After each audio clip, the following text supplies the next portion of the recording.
अपने पति के मर जाने के बाद वो गरीब चिड़िया अपना गुजर बसर दूसरे पक्षियों के कपड़े सिलाई करके करती थी। मम्मा, आपने कपड़े सिलाई करना किससे सीखा था?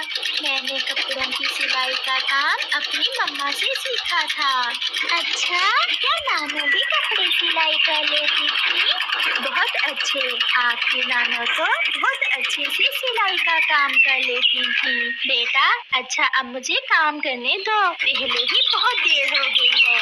ऐसा कहते हुए वो चिड़िया फिर से अपना काम शुरू करती है। वो सारा दिन घर के काम करती और फिर रात को देर तक कपड़े सिलाई करती। ऐसे उसका गुजारा अच्छे से हो रहा था। पड़ोसन गोरी कौवी चिड़िया की सिलाई मशीन की आवाज से बहुत तंग थी। कालू, ये लो, फिर शुरू हो गई वो चिड़िया। अब समझो सारी रात मुझे जाग कर ही गुजारना होगी। मुझे इसकी मशीन से चिढ़ है।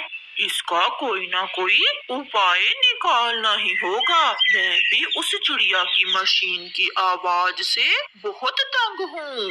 फिर दूसरे दिन गोरी कौवी चिड़िया के पास जाती है और उससे कहती है, चिड़िया, मैंने कुछ कपड़े सिलाई करवाने हैं, मेरी बहन के हैं। मेरे घर आकर मुझसे वो कपड़े भी ले लो और उन्हें देख भी लो कि कौन सी सिलाई लगानी है। चलो गुड़िया बेटी, आप भी मेरे साथ चलो, आप घर में बैठी बोर हो जाओगी। फिर चिड़िया अपनी बेटी को साथ लेकर गोरी के साथ उसके घर चली जाती है। कालू कौवा पेड़ के पीछे छुपा हुआ बैठा था। जैसे ही चिड़िया उसकी पत्नी के साथ जाती है, कालू कौवा पीछे से चिड़िया के घर में घुस जाता है और चिड़िया की सिलाई मशीन उठाकर भाग जाता है।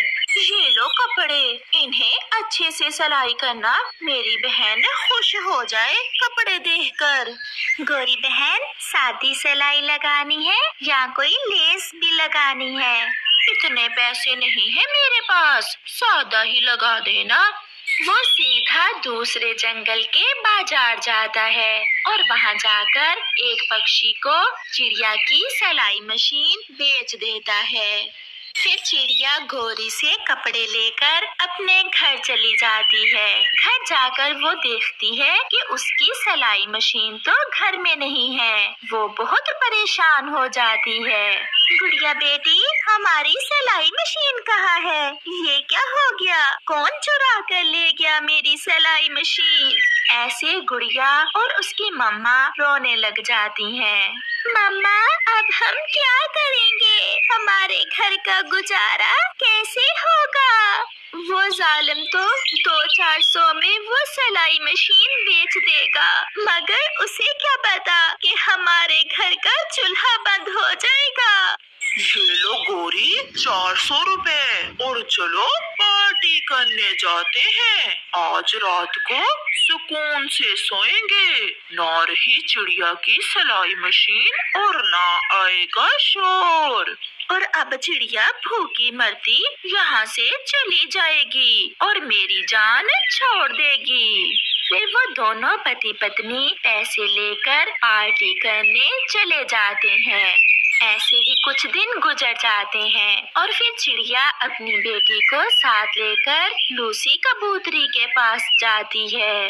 लूसी बहन, मैं किसी काम से आई हूँ आपके पास। बताओ बताओ चिड़िया बहन, क्या काम है?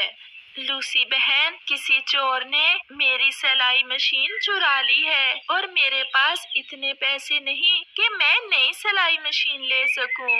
ये चोर भी किसी की मजबूरी नहीं समझते। भला क्या करेगा वो चोर सिलाई मशीन चुरा कर? लूसी बहन, मुझे कुछ पैसे उधार दे दें, मैं नई सिलाई मशीन लेकर आपके पैसे आपको वापस लौटा दूंगी। चिड़िया बहन, मेरे पास ज्यादा तो नहीं, केवल 500 रुपए हैं। ये आप ले जाएं और जब आपके पास हुए तब मुझे लौटा देना। फिर चिड़िया लूसी को धन्यवाद बोलती है और वहाँ से चली जाती है। बहन, 500 में नई मशीन तो नहीं आएगी। हाँ, मेरे पास एक पुरानी मशीन पड़ी हुई है जो थोड़ा बहुत काम करती है। आप वो मशीन ले जाएं। मम्मा, हम वही मशीन ले जाते हैं और जो थोड़ी बहुत खराबी होगी आप उसे ठीक कर लेना। ठीक है भाई साहब, आप मुझे वही मशीन दे दें। फिर चिड़िया 500 में वो पुरानी मशीन लेकर वहाँ से चली जाती है। घर जाकर चिड़िया उस मशीन को चलाती है, मगर वो सिलाई मशीन तो घूम ही नहीं रही थी, वो तो कुछ ज्यादा ही खराब थी। गुड़िया बेटी, उस पक्षी ने हमें ठीक कहा है, ये मशीन तो बिल्कुल खराब है, ये तो कबाड़ के सिवा कुछ नहीं है। मम्मा, हमारा 500 भी गया और कुछ मिला भी नहीं, अब हम क्या करेंगे? करना क्या है बेटा, मैं कल जाकर उसे ये मशीन वापस करके अपने 500 रुपए वापस ले लूंगी। फिर वो माँ बेटी बहुत निराश होकर सो जाती हैं। आधी रात थी जब चिड़िया के घर के दरवाजे पर दस्तक होती है और एक यात्री पक्षी वहाँ आता है। चिड़िया दरवाजा खोलती है। मैं यात्री हूँ चिड़िया, मुझे कुछ खाने को दो, मैं बहुत भूखा हूँ।